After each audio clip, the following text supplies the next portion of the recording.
What drove you to go into that courtroom and say what you said? Because I want everybody to know that he killed a child. Everybody is treating him with grace. They're acting like it's a little DUI crash. No. I see it as homicide. He killed my son, and I want everybody to know. Let's talk about your son. Who is your son? For all those who may not be aware. For the people that didn't know him, which mostly everybody knew him. Chris, he was a nerd. He was very funny. He was very kind, very friendly. Everybody knew him. He made it a point that everybody knew him.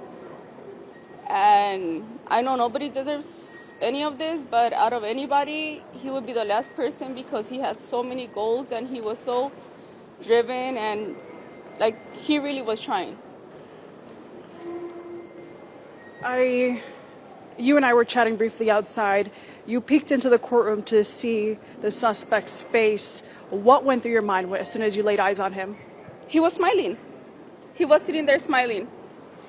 Like nothing happened. Like he was just there for a regular court date. Like, oh, I got arrested last night and I'm going to get out today. He was just smiling there. That's what set you off. Of course. And I want everybody to know that he's a killer. Martina, tell me this. Friday morning comes around. Your baby is on his way to school. He should be safe, right? Of course. He's trying to end his week off on the right note. And you get the call that no parent ever wants to get.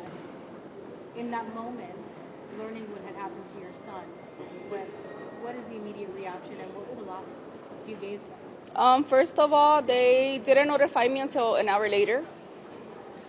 That's first of all. The second thing, they downplayed it. They just said that he got hit. Like, it was nothing. I don't know if he got hit by another kid, by a ball, by something. I got to the school. Nobody even knew what hospital he was at. I had to call around and find out what hospital he was at. Earlier this morning, a lot of people gathered at that intersection.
Person went to go right away and he's just sitting there like it's nothing. That should tell you.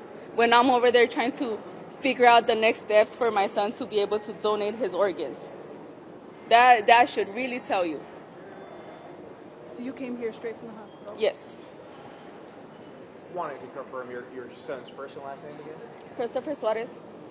How old was he? 12. What do you say to the driver? I know that you're upset. What do you say to him right now in this moment? What I said right now, that he's never going to have peace. If he bails out, it's going to be a little bit worse for him because he's never going to have peace. What's your favorite moments of your son? You said he was a nerd.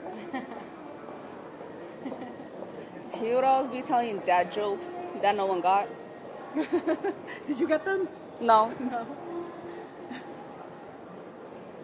His stupid little, like he'll be like, oh, that's a knee slapper. What does that even mean? Who even says that? That's what the kids say. An organ donor at the age of 12, that's a pretty mature decision to make. No, it has taken everything in me. How are you going to honor his memory moving forward? One, just that is taking everything in me because The last week, that conversation came up. He asked me if I was an organ donor, and I told him no, and he asked me why, and I gave him kind of a stupid answer. So you guys just had this conversation last week, randomly. He would always bring up stuff like that, and I'd be like, Chris, really, like...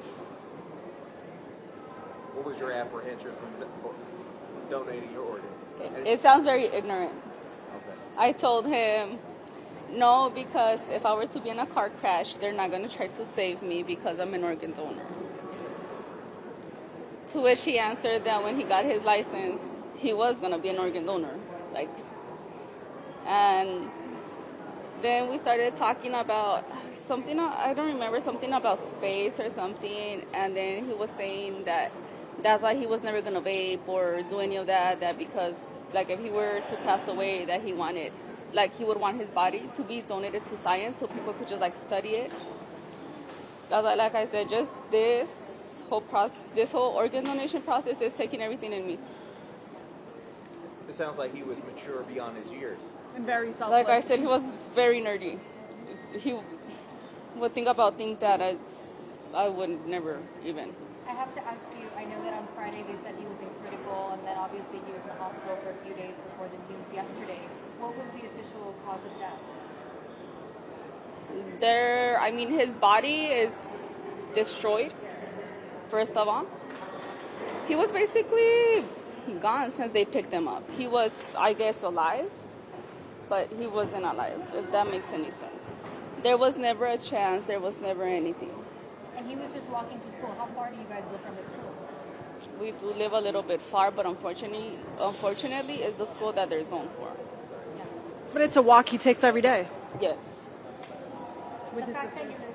your son is going to be able to live through other people now as part of his organ donation, his pure heart, pieces of him and others, does that bring you any peace or comfort? I feel like it's ridiculous, and I was just thinking last night when we started the paperwork, I was like, he would love this. And like I said, last night it took us maybe like 3 hours to even get through the whole thing, because I was like, at this point, I'm trying to give him the most respect that I can, if that even makes sense. But, obviously my mom's heart is like, my son is dead. I want everybody to be dead. But I know that he would never forgive me for that.